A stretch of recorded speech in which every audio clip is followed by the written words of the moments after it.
Donc je rappelle, nous sommes toujours donc sur le chapitre 5 sur l'affirmation de l'État dans le Royaume de France. Et dans ce grand C de cette première grande partie, on s'intéressait notamment au renforcement de l'autorité royale sous les règnes de Louis XIII et sous les règnes de Louis XIV. Je reviens très rapidement sur Louis XIII. Louis XIII, je rappelle les dates de règne 1610-1643, qui va avoir beaucoup de mal à s'imposer en tant que roi. Il y a beaucoup de troubles au niveau du Royaume de France au début du XVIIe siècle, notamment du fait que son père Henri IV, et on va le voir aujourd'hui, va tristement finir assassiné. Et du coup, la position donc du pouvoir royal va être remise en cause, notamment, et on l'avait vu dans ce document 2, page 168, notamment dû aux grands, c'est-à-dire à la haute noblesse, qui vont donc s'émanciper finalement de l'autorité royale, et aussi aux huguenots, on le voit juste ici, ou plutôt donc aux protestants, qui eux essayent d'avoir une place fondamentale dans le royaume de France, et qui va donc poser des problèmes à Louis XIII, qui lui est à dominante catholique. Ce qui va se passer alors, c'est que une personne forte va arriver au pouvoir avec Louis XIII, c'est Richelieu, le cardinal de Richelieu à partir de 1624, qui va avoir un poste considéré comme de Premier ministre. Il va donc épauler Louis XIII dans ses décisions extérieures et intérieures. C'est d'ailleurs lui qui va décider donc d'attaquer directement et frontalement les protestants dans leur château et dans leur ville, notamment en 1629 avec cette fameuse capitulation de La Rochelle, on le voit ici avec ce document 1, page 168, et dans un deuxième temps, eh bien condamner l'ensemble des nobles qui vont être qui vont défier l'autorité du roi, et notamment qui vont comploter contre celui-ci et contre Richelieu par la même occasion, notamment donc on l'avait vu avec l'exécution donc du marquis de Cinq-Mars et de Thou sur place publique, pour faire donc un exemple pour les autres nobles, afin de réaffirmer donc l'autorité du roi, puisque le roi, je le rappelle, il a un droit divin, c'est donc le descendant de Dieu sur terre, et en même temps, il a aussi un statut, puisque de par sa famille, il est considéré comme étant le roi désigné du royaume de France, donc on ne peut pas le contester. C'est ce qu'on a vu notamment ici, avec la naissance aussi donc de la noblesse de robe, l'apparition aussi d'une administration beaucoup plus importante sous Louis XIII, hein, je vous rappelle, hein, on a à peu près 45 000 officiers qui se développent sous son règne, contrairement à François Ier, on l'avait vu, où il n'y en avait que 6 000, et en même temps, on a une guerre qui se met en place à l'extérieur du royaume, on le reverra dans le Grand 3, c'est cette fameuse guerre de 30 ans contre la dynastie des Habsbourg, et notamment contre l'Espagne, euh, et contre le Saint-Empire romain germanique, qui va être donc très très importante sous le règne de Louis XIII, et surtout aussi au début donc du règne de Louis XIV, puisque son Louis XIII meurt en 1643. On s'était intéressé ensuite à la mise en place de l'absolutisme à partir de 1661, puisque je le rappelle très rapidement, entre 1643, donc à la mort de Louis XIII, et 1661, arrive donc une période de régence, une période où l'autorité royale va être mise en doute aussi, euh, et aussi le fait que l'absolutisme en tant que tel peut être défini à partir du règne de Louis XIV, mais pas forcément par rapport au règne de Louis XIII, puisque il existe des contre-pouvoirs sous Louis XIII, notamment du Parlement de Paris, le Parlement le plus important puisqu'il peut faire des remontrances sur les actes royaux, je le rappelle, les États généraux, les guerres de religion, on le va voir aujourd'hui, et le pouvoir est partagé. Le cardinal de Richelieu sous Louis XIII et le cardinal de Mazarin lors de la régence du jeune Louis XIV. C'est ainsi que le roi Louis XIV va mettre en place donc ce qu'on appelle un pouvoir absolu. Il va diriger seul, à l'aide de différents conseils et des conseillers, notamment le conseil d'en haut et le conseil des partis, qui va être simplement des personnes de confiance, pas forcément des personnes de sa famille ou des nobles, Ça peut être aussi des bourgeois, on va le voir, notamment Vauban ou encore Colbert, des personnes de confiance du roi, et en même temps un système administratif avec la chancellerie, avec les contrôleurs des finances, avec les secrétaires d'État et les intendants, qui vont simplement exécuter les ordres venant du roi. Ils n'ont plus le monopole euh, de la justice ou du droit, c'est le roi qui décide seul, et il est juste conseillé donc par des pairs, par ses conseils qu'on retrouve ici. Ce que vous aviez à faire pour aujourd'hui, c'était cette troisième partie. Donc Versailles et la cour, c'est un instrument de la politique absolutiste de Louis XIV. Dans l'activité que je vous ai demandé pour aujourd'hui, vous deviez donc faire comme un journal de bord, un récit de votre voyage à Versailles, puisque vous étiez un très proche ami de Henri de Bourbon-Condé, duc de Guise, entre autres, qui était donc de la famille royale, puisqu'il était prince du sang. Je ne vous donnerai pas de correction globale de cette activité, puisqu'en fait c'était un peu plus personnel, vu que vous pouviez faire différentes formes au niveau de cette activité. Je suis en train de les corriger, je vous l'ai dit en début d'heure. Je les récupère en ce moment et je les corrige individuellement, et je vous refais passer donc un bilan pour chacun par l'ENT d'ici la fin de la semaine. Je vais essayer de faire ça très rapidement, avec une note informative, puisque vous le savez peut-être, mais toutes les activités que vous nous rendez ne compteront pas forcément pour votre moyenne du troisième trimestre, mais elles compteront surtout pour votre assiduité et votre sérieux lors de cette période. D'ailleurs, je ne sais même pas encore si on va se revoir avant la fin de l'année. On va passer très rapidement en fait sur cette activité donc de Versailles et de la cour à partir de 1661 et surtout à partir de 1680 globalement, quand le roi s'installe définitivement à Versailles. N'hésitez pas à me poser des questions si je vais un peu trop vite. Pour ceux qui n'ont pas de micro, donc dans le général histoire-géographie, pour ceux qui ont des micros, vous pouvez m'interrompre quand vous voulez. Globalement, je vais pas relire tous les documents, mais ce qui était très intéressant à comprendre dans un premier temps, c'est que dès le moment où Louis XIV va instaurer son pouvoir à Versailles, il va instaurer aussi des règles, notamment au niveau de sa journée. Sa journée, elle est très très précise, elle se ressemble tout au long de l'année. Il se lève à 8h15, il prend son petit lever, puis le grand lever un quart d'heure plus tard. On avait vu ensuite les audiences particulières avec ses conseillers, puis une messe, puisque la religion est toujours au centre des débats et au centre de la vie des rois à cette époque. L'activité, tu peux me l'envoyer soit sur le NT, Chloé, soit sur le Discord, en message privé, ou soit par mail, ou par Facebook. C'est toi qui choisis. Moi, je vais voir à peu près partout après. Je t'en prie. Donc ensuite, il a donc des, euh, des réunions avec ses conseillers. Il assiste aussi à de nombreuses distractions.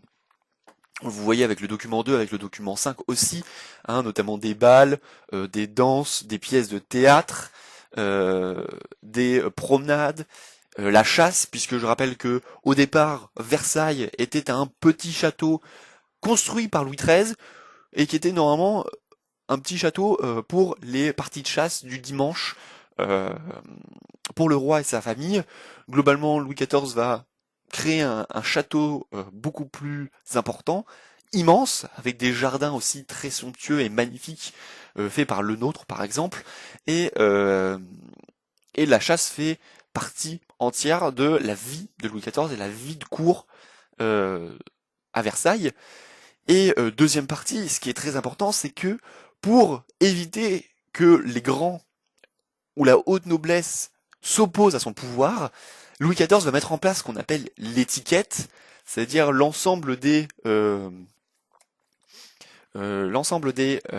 j'ai perdu le mot, euh, des registres, des actions à faire devant le roi, et qui va donc plus ou moins cadenasser la haute noblesse au roi, puisque maintenant il faut être bien vu pour avoir de l'importance sous Louis XIV.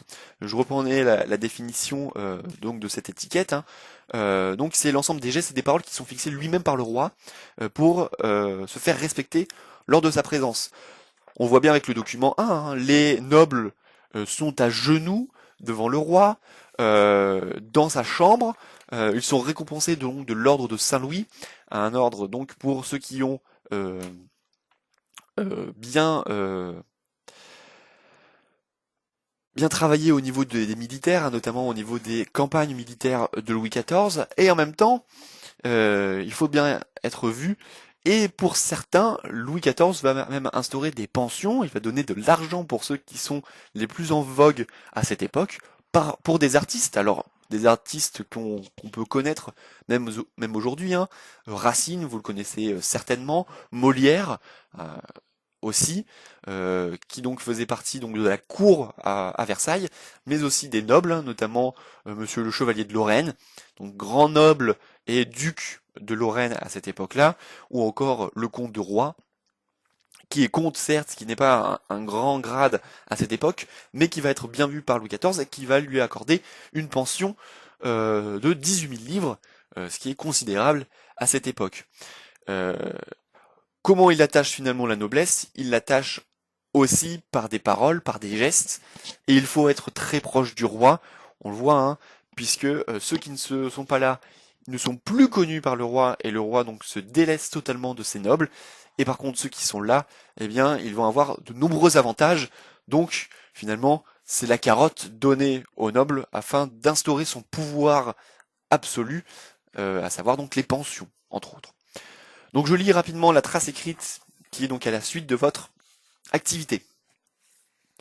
Donc pour surveiller et contrôler les grands, Louis XIV s'installe dans un pavillon de chasse appartenant à son père Louis XIII à Versailles, où il fait construire un immense château entouré de magnifiques jardins.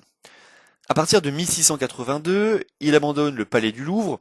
Le palais du Louvre, je rappelle, donc en plein cœur de Paris, qui aujourd'hui on a donc le musée du Louvre, était au départ donc la demeure royale principale sous Henri IV et sous Louis XIII, mais aussi lors des règnes précédents, notamment des règnes des rois du Moyen Âge. François Ier et Henri II vont plus s'attacher à Fontainebleau. Mais globalement, c'est une demeure royale, donc le palais du Louvre. Ainsi, Versailles devient le symbole de l'absolutisme. Le roi s'entoure de sa cour, c'est-à-dire des membres de la famille royale, de la haute noblesse, et le personnel de gouvernement. Versailles est l'exemple même de l'art classique aussi, architectural. Si vous voulez voir à peu près ce qui se passe à Versailles, je vous conseille vivement d'aller sur le site officiel du château, ou alors vous allez voir aussi la double page que vous avez, page 178, 179 de votre livre, qui montre rapidement la splendeur finalement de l'architecture euh, de Versailles et de l'immensité aussi de ce château. Le roi donc aime particulièrement les loisirs comme la chasse, les balades à pied, les fêtes, les théâtres, les danses, les bals, la musique. Vous l'aviez vu dans les différents documents. Mais en même temps, Louis XIV cherche aussi à contrôler les esprits et met en place une véritable propagande royale, hein. Il s'attache les services des meilleurs artistes et écrivains, Molière, Racine, Le Nôtre pour les jardins par exemple, en les soutenant financièrement, et les journaux et les livres, même chose, ou les pièces de théâtre ne peuvent être publiées sans autorisation du roi. Le roi contrôle tout, il contrôle la politique, il contrôle la culture, il contrôle les nobles. Finalement, le roi est la personne qui détient le pouvoir dans le royaume de France, c'est le seul à le détenir. On est en 1661, le pouvoir absolu va être constant dans la monarchie française et dans le royaume de France, jusqu'à la veille de la Révolution française dans les années 1780, et de nombreux royaumes et monarques européens vont reprendre ce système absolutiste défini par Louis XIV à partir du XVIIe siècle. Donc on l'a vu, tout au long de la période moderne, finalement, la monarchie française va s'affirmer et va affirmer donc sa souveraineté en renforçant donc le pouvoir royal et l'emprise de l'État sur la royauté. Mais, entre autres, et je vous l'ai déjà un peu évoqué euh, auparavant, la monarchie doit aussi lutter contre de nombreuses divisions et oppositions intérieures, et puis on verra ensuite les oppositions extérieures. Donc on a vu dans un premier temps les renforcements du pouvoir. Si je reprends euh, ma chronologie, parce qu'il faut bien retenir cette chronologie, hein, elle est très importante. Renforcement de l'État sous François Ier, Henri II, renforcement de l'État sous Louis XIII et Louis XIV, un peu de renforcement sous Henri IV, et puis dans un deuxième temps, des conflits, des oppositions, une crise de l'État, notamment ici entre 1559 et 1598, avec ce qu'on appelle les guerres de religion, et une deuxième crise ici entre 1643 et 1661, et notamment cette période 48-53, qu'on appellera la Fronde, qu'on va voir aussi plus tard, qui sont des éléments où on va s'opposer au roi, même si on a déjà vu des oppositions dans le cours précédent, et on s'oppose très brutalement et très frontalement au roi. Donc on peut écrire donc grand 2, la lutte contre les divisions et les oppositions intérieures au roi. Première partie, donc grand A, la volonté d'unifier le royaume religieusement. Et on reprend donc cette idée des rois face aux guerres de religion. Retour dans le temps. Donc on va refaire un saut dans le temps. On était de 1661. On revient un siècle auparavant, 1562-1598, avec ce qu'on appelle les guerres de religion. Pour ce qui concerne ces guerres de religion, je vous conseille vivement de visionner cette vidéo sur YouTube concernant le massacre de la Saint-Barthélemy. Ce sera un rappel de ce qu'on a vu dans le chapitre précédent, dans le chapitre 4 d'histoire, et ça vous donnera certains détails qui vont permettre de mieux comprendre les divisions intérieures dans le royaume, et notamment les deux camps qui vont s'opposer durant la guerre de religion, à savoir le camp des catholiques et le camp des protestants. Donc cet après-midi, hein, je vous conseille vivement de regarder donc cette vidéo sur cette guerre de religion. Elle dure à peu près une dizaine de minutes et ça sera donc un rappel finalement de ce qu'on a vu précédemment.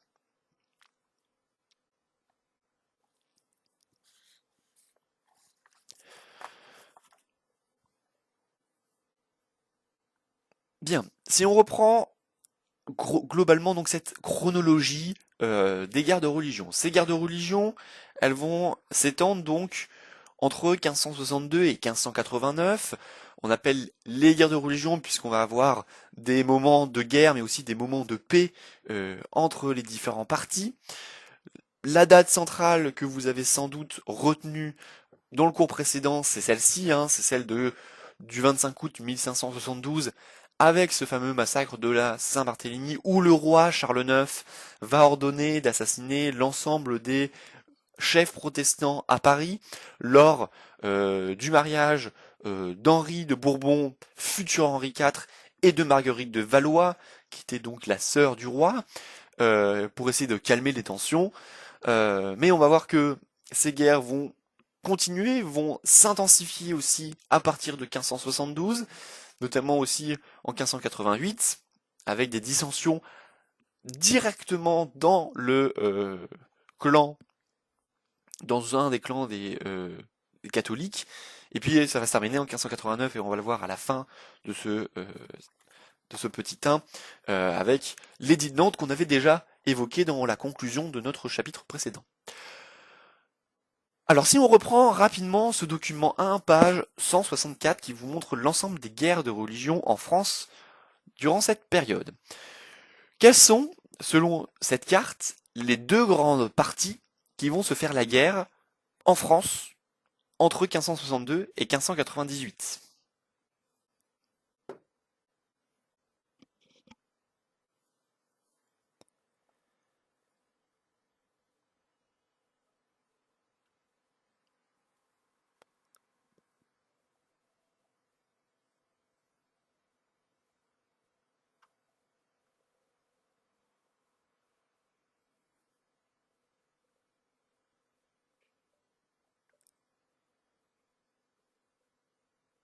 Alors, est-ce que j'ai...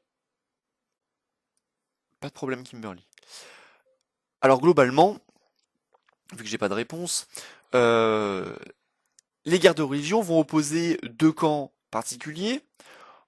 En violet, pardon, vous avez donc les provinces ligueuses, c'est-à-dire ceux qui sont donc de la Ligue catholique, donc c'est-à-dire les catholiques qui vont être normalement et notamment en Bretagne, autour de Paris, dans le nord, en Bourgogne et surtout dans la Franche-Comté, autour de Lyon et dans la Provence. Et dans un autre côté, on a donc le clan des protestants, qu'on retrouve notamment en Normandie, on retrouve dans l'Aquitaine, dans les Cévennes, dans le Languedoc, donc ces bastions protestants, notamment des calvinistes à cette époque-là, et puis surtout autour de Sancerre aussi, qui vont donc s'affronter, des batailles assez violentes, notamment du fait donc de l'intervention espagnole dans les années 1590, euh, et aussi donc une révolte entre les deux ligues à l'intérieur du royaume, donc on voit ici un peu partout. Ici donc vous avez donc un autre document qui remet en question finalement le pouvoir absolu du roi, le pouvoir détenu par le pouvoir royal donc de Charles IX, par les protestants, qui vont remettre en cause donc le pouvoir du roi. Donc on vous dit, après la Saint-Barthélemy, des textes protestants remettent en question le pouvoir absolu du roi.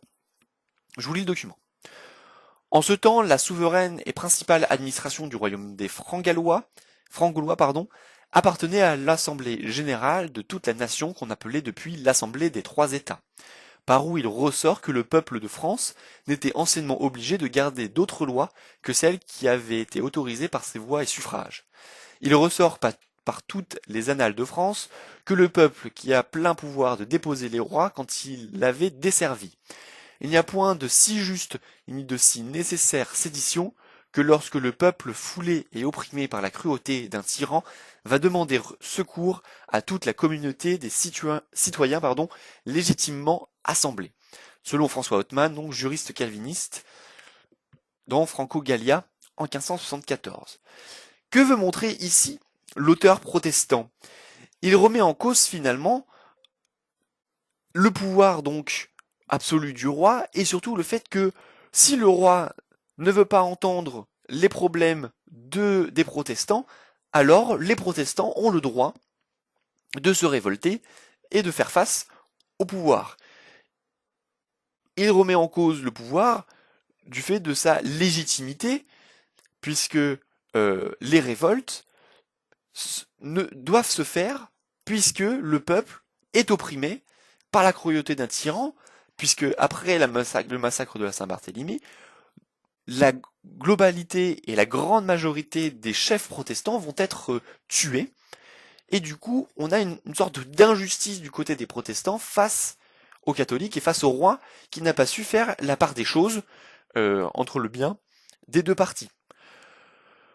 Donc ce qui va amener à avoir donc des révoltes internes entre les deux clans, et aussi, du côté des catholiques, un rejet aussi de l'autorité royale. C'est votre document 5.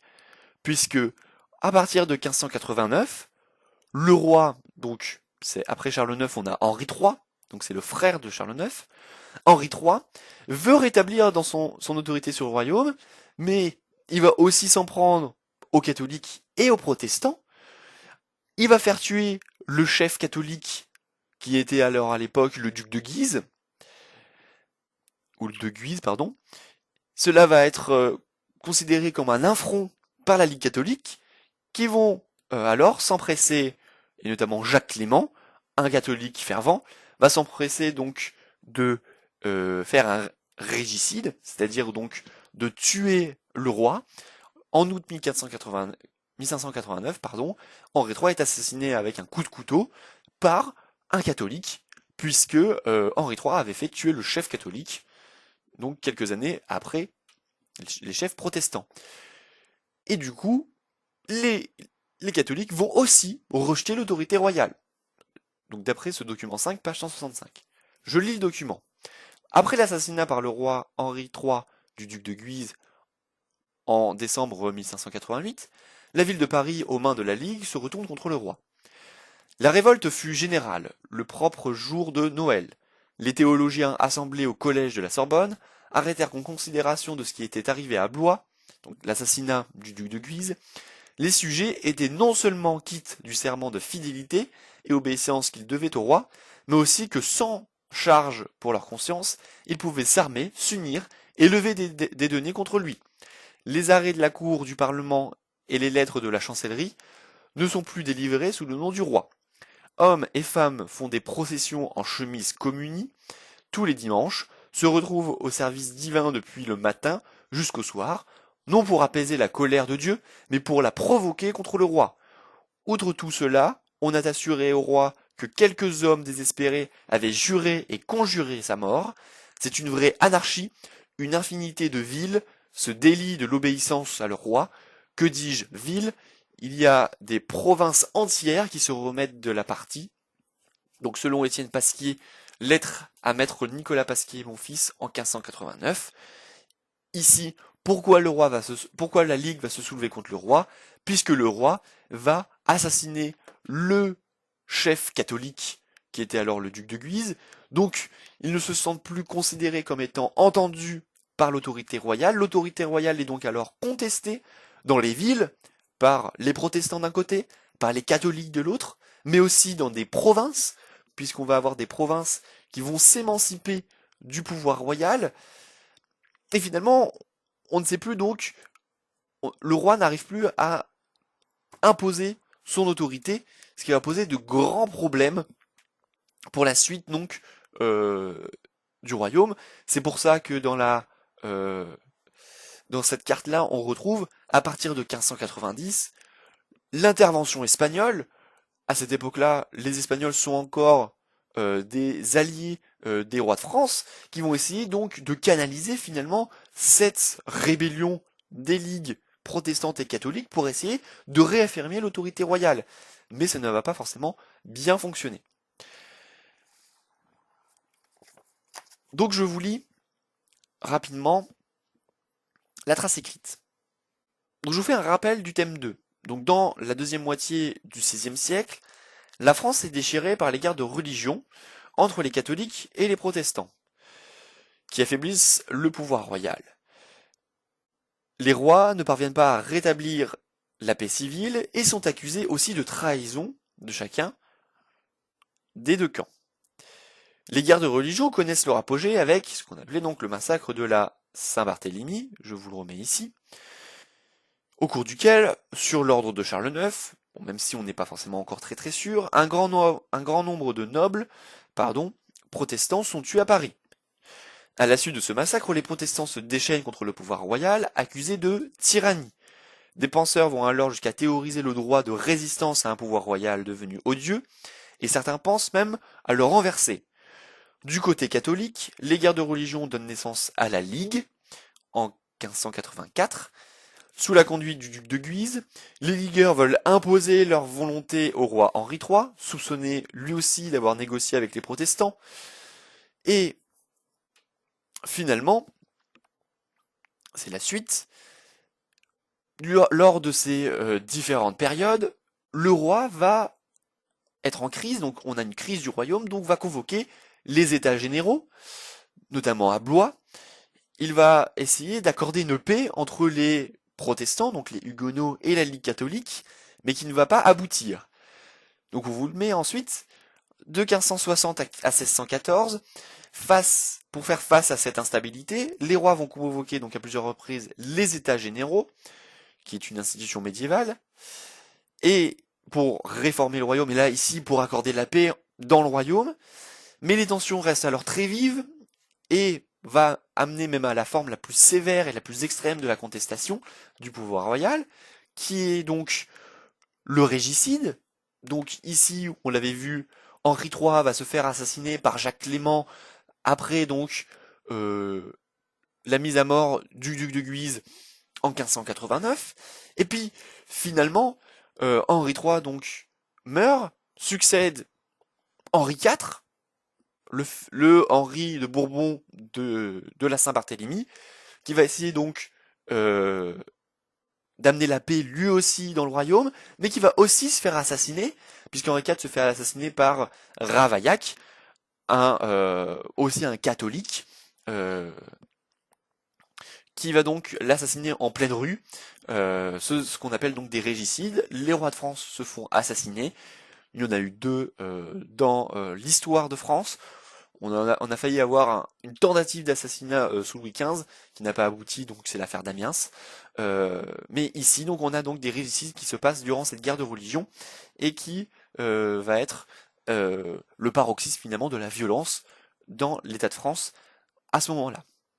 Ce qui nous amène donc à l'activité numéro 3, donc activité donc sur Henri IV et ce fameux édit de Nantes que j'avais évoqué rapidement dans le chapitre précédent, euh, avec donc une activité page 166-167.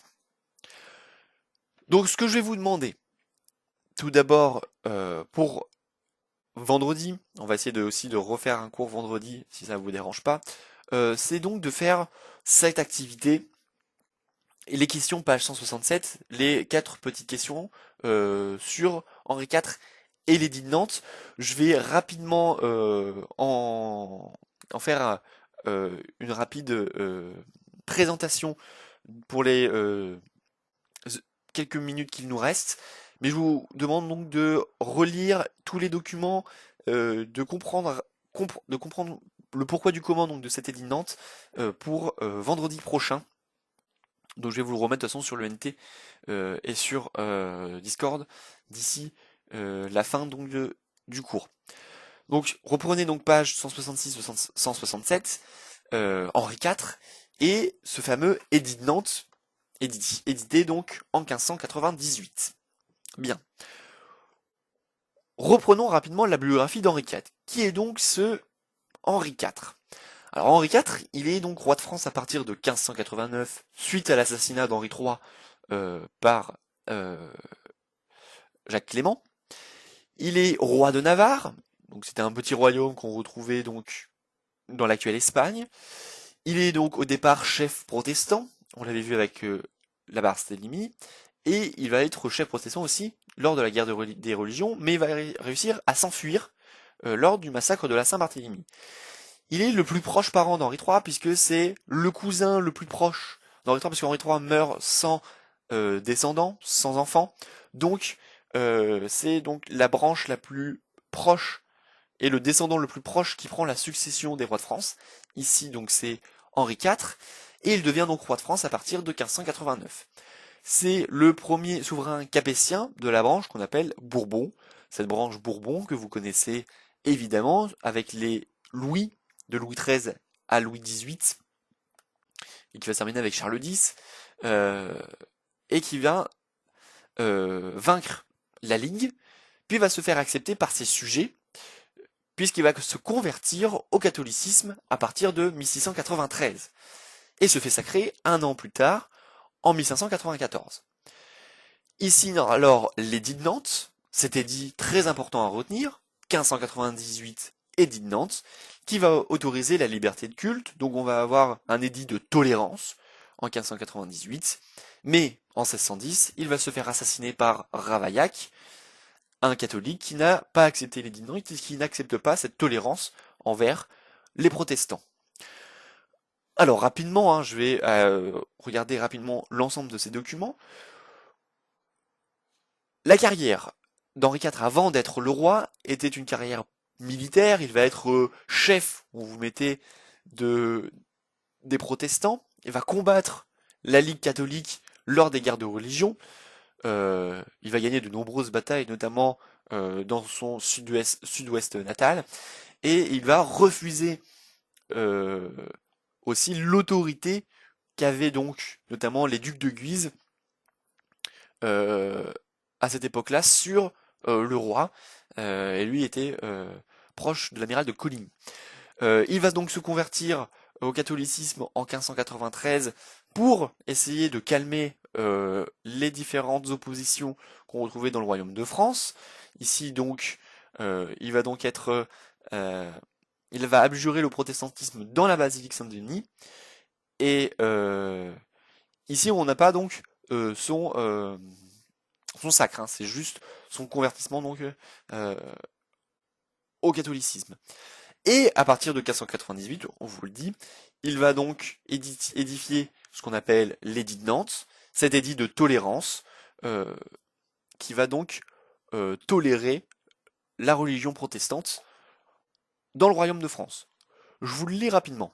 Donc l'édit de Nantes est promulgué par Henri IV le 30 avril 1598 et comprend 92 articles et est précédé d'un préambule. Article 2. Défendons à tous nos sujets de se provoquer l'un l'autre sur ce qui s'est passé. Donc là, il refuse la guerre. Interdiction de la guerre. Article 3. Ordonnons que la religion catholique soit rétablie. Je viens de voir ton message, Alizé. Non, il faudra pas me le rendre. La seule activité que vous deviez me rendre pour ce chapitre, c'est l'activité sur Versailles. Le reste, donc c'est-à-dire l'activité que vous allez avoir sur l'édit de Nantes et l'activité sur le colbertisme et qu'on va avoir en dernière partie ne seront pas à me rendre. Ça va faire à la maison, je vous donnerai une correction et on corrigera en cours. Je reprends ma lecture. Article 3. Ordonnons que la religion catholique soit rétablie en tout lieu et endroit de notre royaume pour être paisiblement et librement exercée sans aucun trouble ou empêchement. Article 6. Avons permis et permettons à ceux de la religion prétendue réformée de vivre partout dans notre royaume sans être vexés, brutalisés ni astreints à faire quelque chose contre leur conscience. Article 9. Nous permettons à ceux de la religion prétendue réformée, donc aux protestants, de continuer l'exercice public de leur religion là où il était établi et fait publiquement en 1596-1597. Ici on a la tolérance de la religion protestante. Article 11. Davantage nous ordonnons que dans les faubourgs d'une ville de chaque bailliage, donc de chaque circonscription, en plus de celle accordée, l'exercice de la religion prétendue réformée puisse se faire publiquement. Donc on peut liberté de culte. Article 18 défendant aussi à tous nos sujets d'enlever par force contre le gré de leurs parents des enfants de ladite religion pour faire baptiser ou confirmer en église catholique. Interdiction finalement de conversion forcée au catholicisme. Et article 22 aussi, ordonnons qu'il ne sera fait ni différence ni distinction entre les religions pour être admis dans les universités, collèges et écoles, et des malades et pauvres dans les hôpitaux et les léproseries. Ici donc, on n'a aucune différence dans la religion pour entrer par exemple au collège, en université ou à l'école, ou pour se faire soigner.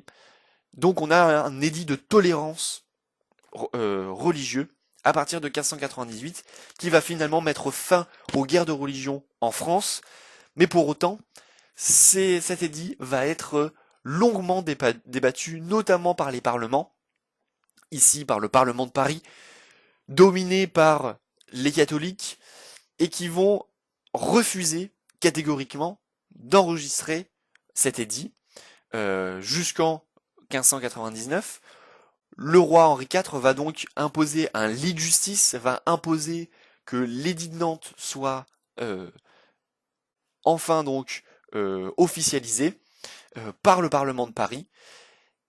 Et donc, on vous le mettez donc dans le document 6, hein, vous le verrez, que forcément, chaque édit, à part sous Louis XIV, mais chaque édit donné par un roi doit forcément passer par le Parlement de Paris, et le Parlement de Paris donc va être un fervent défenseur de cette lutte contre cette tolérance religieuse qu'on pourrait voir en 1598 avec cet édit.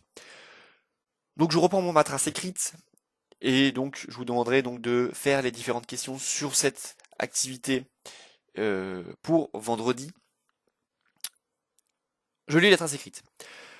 Les guerres de religion donc finissent cependant par contribuer au renforcement de l'autorité royale, puisque répondant au désir de paix de ses sujets, Henri IV réussit à s'imposer comme arbitre des luttes religieuses entre les protestants et les catholiques, et en 1598, date très importante à retenir, il promulgue l'édit de Nantes qui accorde aux protestants la liberté de conscience, une certaine liberté de culte et des places de sûreté dans lesquelles ils peuvent trouver refuge.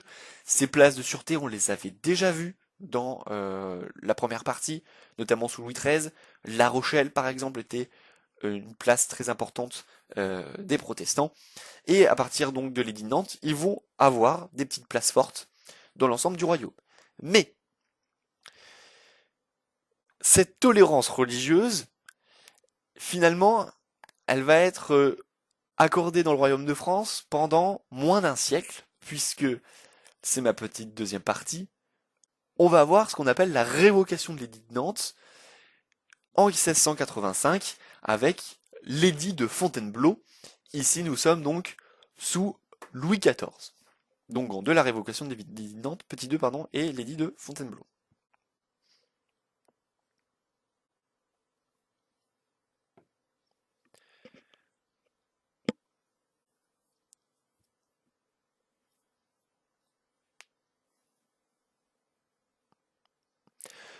Donc globalement, pourquoi je vous parle de cette révocation de l'édit de Nantes et surtout de cet édit de Fontainebleau? Je vous rappelle, le Louis XIV instaure un pouvoir absolu, instaure un pouvoir où, je l'avais dit, la religion est très importante pour le roi. Le roi est très catholique et va accorder une importance notable sur la religion catholique dans son royaume de France. Il a beaucoup de mal à accorder cette tolérance et cette liberté de culte aux protestants du royaume accordée par Henri IV. Ainsi, en 1685, Louis XIV va éditer ce qu'on appelle donc l'édit de Fontainebleau. Je vous lis ce document. Le 22 de ce mois, on publia ici un édit du roi par lequel Sa Majesté a révoqué l'édit de Nantes donné en faveur de ceux de la religion prétendue réformée. Sa Majesté défend par cet édit de faire aucun exercice public de cette religion et ordonne que tous les temples soient démolis. Sa Majesté ordonne à tous les pasteurs de sortir du royaume dans 15 jours et leur défend de faire pendant ce temps aucun prêche sous peine des galères. Donc d'être emprisonnés et de faire donc des travaux. Sa Majesté interdit toutes les écoles particulières pour les enfants de ceux de la religion prétendue réformée, et ceux qui naîtront seront désormais baptisés par les curés des paroisses et élevés dans la religion catholique. Donc dans la Gazette de France, périodique créé en 1631, en octobre 1685. Qu'est-ce qui se passe en 1685? Le roi va supprimer totalement les libertés qu'avait accordées Henri IV. Il supprime la liberté de culte, les pasteurs sont obligés donc de sortir du royaume, ils sont bannis, les écoles protestantes sont fermées, on a une conversion de force et un baptême de force pour les protestants, et en même temps, que va faire Louis XIV? Il va instaurer ce qu'on appelle des dragonnades. Alors qu'est-ce que c'est donc que ces dragonnades? Vous avez ici avec le document 4 page 175 une, une gravure finalement satirique de ce que c'est qu'une dragonnade. Alors une dragonnade, hein, c'est lorsque des soldats du roi vont aller s'installer dans les maisons des protestants à partir de 1685 et vont aller s'installer dans ces maisons jusqu'à ce que les protestants décident de se convertir à la religion catholique. Évidemment, vous vous en doutez, l'ensemble des soldats qui étaient dans les maisons protestantes avaient le droit de faire à peu près ce qu'ils veulent pour que les différents protestants se convertissent. Finalement, à partir de 1685, avec ces dragonnades, les protestants ont deux choix, trois plutôt, soit de se convertir à la religion catholique, soit de fuir le royaume. On va avoir de nombreux protestants qui vont fuir, notamment en Angleterre, à partir de 1685. On va voir aussi l'importance que vont avoir les Huguenots sur la monarchie anglaise dans le prochain chapitre. Ou alors, troisième choix, la mort, puisque les soldats n'hésitent pas donc à tuer les protestants réfractaires à cette décision. Ici, vous le voyez, hein, à partir de 1685 et la révocation de l'édit de Nantes, on va voir de nombreux protestants qui vont s'exiler en dehors du royaume. Beaucoup vont donc choisir l'immigration. alors qu'elle était interdite, hein, au lieu de se soumettre. On va à peu près 180 000 Français qui vont donc s'installer dans d'autres pays, notamment, donc je vous l'avais dit, en Angleterre, dans les Provinces-Unies, puisqu'on a aussi une dominante protestante dans les Provinces-Unies en Angleterre, vers l'Amérique aussi, à ce moment-là, dans les colonies, euh, et aussi dans le Saint-Empire. Et on a ici quelques poches, finalement, d'émigration importantes de ces protestants du royaume de France à partir du règne de Louis XIV. Et d'ailleurs, le roi de France, qu'on appelle le roi Soleil, vous le savez certainement, va être assez mal vu, même par les protestants qui vont même pas hésiter, en dehors, hein, bien sûr, du royaume de France, de publier des caricatures, pardon, du roi de France. On montre ici donc l'homme immortel, le chef de la Sainte Ligue, hein, un roi de France, donc on voit avec le roi Soleil, qui tient une torche dans sa main droite pour brûler l'ensemble des protestants avec une cape. Finalement, ça ressemble un peu plus tard au Ku Klux Klan qu'on retrouverait aux États-Unis, puisque donc le roi de France est très très mal vu par les protestants.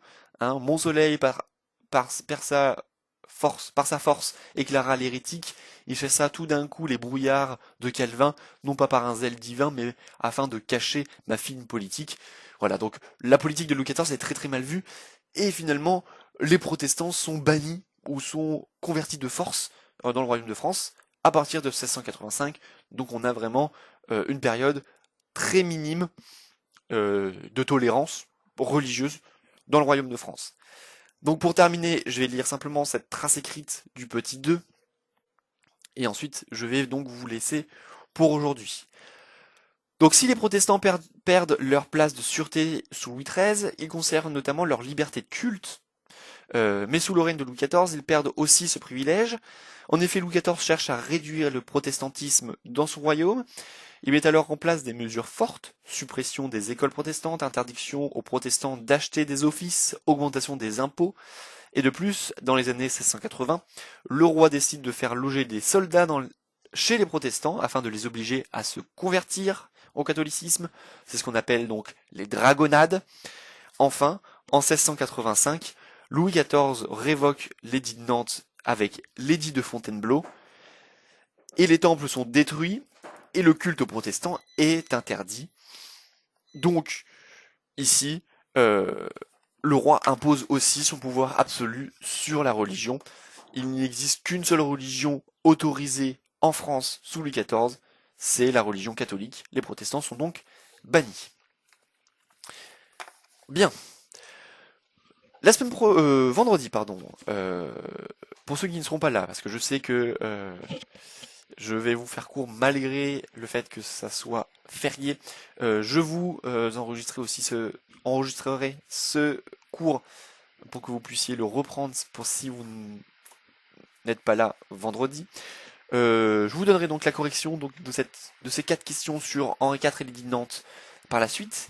Et on continuera dans notre cours sur le grand B, et notamment sur le contrôle du peuple et de la noblesse.